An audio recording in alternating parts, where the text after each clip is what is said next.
Welcome to another Tales from the Hedge. Now, throughout my childhood, like many others, my friends and I would indulge in trying to scare each other at sleepovers with torches held under our chins, telling all manner of awful, spooky stories.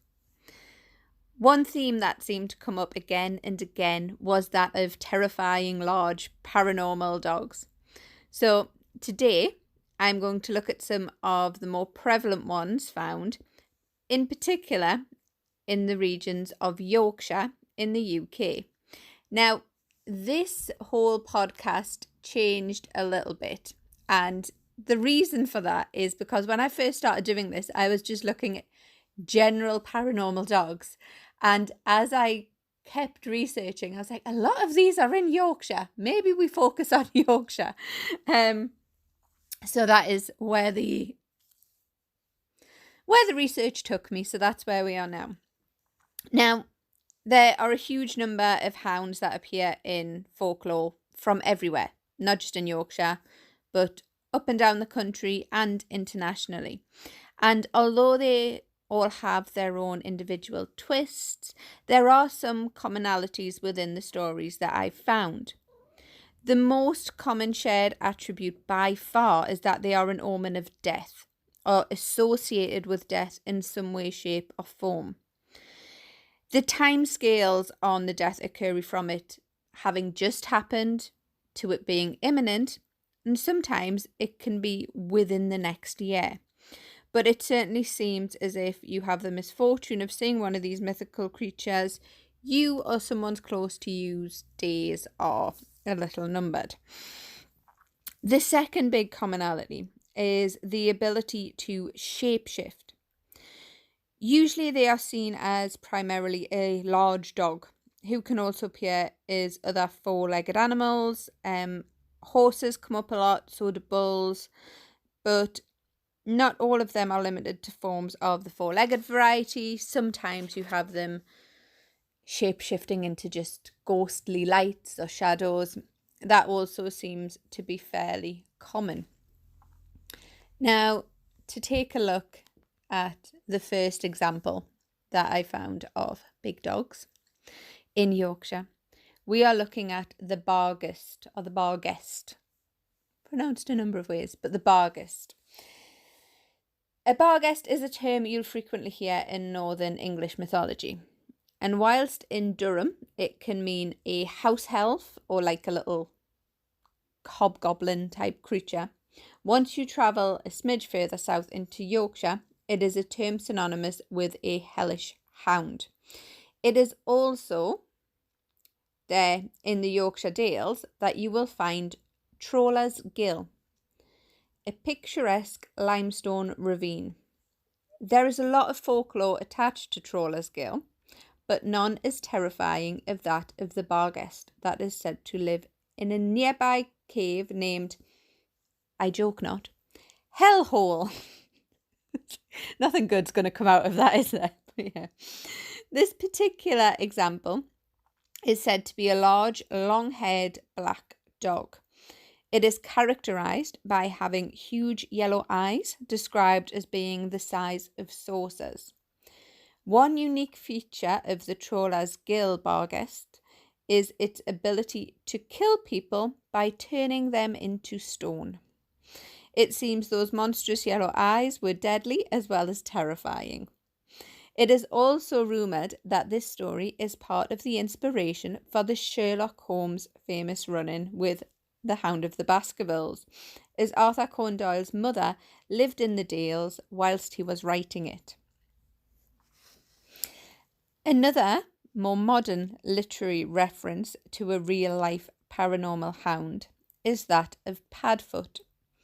However, unlike the friendly shape-shifting human that he is portrayed as in the Harry Potter books, the truth is a little darker. The real Padfoot is a large mythical black dog that inhabits Leeds, Wakefield, Bradford and surrounding areas. Although he is said not to cause death, to see or hear him outside property means death will soon visit. So he's not the one necessarily causing the damage. He's just telling you it's coming, basically. People often describe hearing him before they see him. Hearing soft padding of paws behind them before having him suddenly appear next to or in front of them. Another common thread in Padfoot sightings is the sight of or sound of heavy chains being pulled along the ground by him. And this seems a quite common feature it to him alone. So it does seem synonymous with all the different sightings. And there do seem to be quite a lot of Padfoot. But they do all kind of hark back to this sound of chains being dragged. There was one account of someone actually trying to attack him. And this is the only account I found of someone actually coming to harm directly because of him. And it was a lone drunken traveller heading home one night, heard the feet, suddenly he appeared. At which point the traveller rather ill-advisedly decided to go and give him a kick, at which point the chains that he drags wrapped themselves around the traveller's leg. He was then dragged through the streets and deposited by Padfoot outside of his front door, which I think is fair, to be honest, so you know.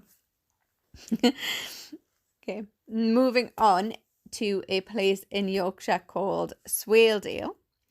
There is an ancient track ominously named the Corpse Way. As well as being an old route for traders, it was also the route pallbearers used to carry the recently departed in wicker coffins to the closest consecrated churchyard at Grinton. As the journey could be up to 12 miles, there were special coffin-shaped stones along the way to rest their load on and stop for breaks. One such stone can be found near Ivelet Bridge, but that is not the only association the place has with death. At one time, there were frequent reports of a headless hound that inhabited the bridge. It was said it would appear to run across the bridge, jumping over the side, and could be heard landing in the river below. Anyone who saw it was known to have been dead within a year of the sighting. Thankfully, it's been over 100 years since the last time anyone reported seeing that ghostly omen of death. So it's been a century, but you know, still, maybe avoid the bridge if possible.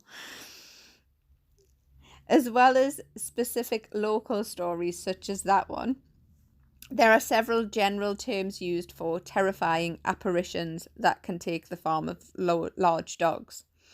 One such term, famously used by Charlotte Bronte in Jane Eyre, is guy trash. A guy trash is a shape-shifting creature that, as well as appearing as a large dog, also takes the form of a horse or large mule. It is occasionally referred to taking the form of a crane too. They are said to inhabit quiet tracks and seldom used roads, awaiting for lonely travellers.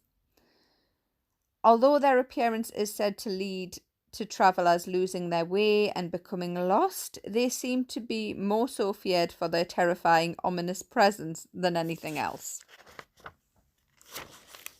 You may also hear the term, I'm going to pronounce this wrong, but you may also hear the term screeker being used when discussing paranormal dogs. The word screeker comes from shrieker and is found in Lancashire as well as Yorkshire. It refers to a large ghost dog with massive paws that is said to inhabit woodland. As you may have guessed from the name, it is characterised by its piercing howls and shrieks. Although it can move unseen and be invisible if it chooses to, if it does choose to make itself visible, it is believed to be an omen of death. However, it is worth noting that not all otherworldly dogs found in Yorkshire are necessarily bad things. A good example of this is Capelthwaite. In Westmoreland, particularly near Milnthorpe, there are tales of a shape-shifting creature named Capelthwaite. In Westmoreland, where he was said to inhabit a barn called Capelthwaite Barn, which is where he got the name Capelthwaite from, it's more often or not said that he takes the form of a large black dog, although he is known to be a bit of a shapeshifter. Apparently he's appeared as horse and donkeys as well. In fact, in some tales he's said to be able to take the form of anything with 4 legs. But locals report him undertaking helpful tasks such as rounding up lost sheep and doing general helpful dog things, fetching things, rounding sheep up, general tasks that a well-trained dog would do. Apparently, Capelthwaite will appear and help you out. He was, however, also known to be a bit of a trickster, especially when it came to outsiders or those unfamiliar with the area. Despite once being banished by a local vicar for his mischief, he is still seen as a lovable local legend rather than anything malevolent or anything to be feared. In a broader sense, there are also church grims. Although grims take many forms and vary slightly from culture to culture, in Yorkshire they are said to guard over churchyards. This stems from a belief that the first person buried in a graveyard is charged with watching over it for all eternity. It then became customary to bury a black dog in the corner of a churchyard before anyone else, so that their spirit would instead act as guard and protector, rather than the job falling to the first human soul that was buried there. In Yorkshire in particular, it is also said they toll the church bells at midnight to mark deaths of those nearby. It's not just churchyards they protect though. In a place called North Riding in Yorkshire, the people struggled for many years to build a bridge that could stand up to floodwaters. They built many bridges, they were washed away one after the other. It's an area that has frequent flooding. And one fateful night, the devil appeared and offered to build them a bridge that could weather any conditions, on the agreement that the first being to cross it would become a sacrifice to him. The bridge was built, and after much debate amongst the locals as to who would be the sacrifice, a local shepherd had a solution. He swam across the river and called to his faithful dog called Grim. The dog ran to him across the bridge and in doing so became the sacrifice. The bridge then became known as Kilgrim Bridge, which eventually changed throughout the years to Kilgram Bridge, which is still standing and you still can go and walk across it today. So, that brings us to the end of today's little tale of ghostly hounds in Yorkshire. It's been an interesting one to research and it's given me a few extra places I would like to go visit. Have fun, and if you're out walking the streets or trackways of Yorkshire alone, maybe keep an ear out for the soft sound of paws behind you. I'll be back with another tale from the hedge very soon. Big thank you to all of the Patreons who support me. This podcast will be available as a download, as an MP3 over on Patreon very soon. If you'd like to become a patron, I'll pop a link down in the comments below.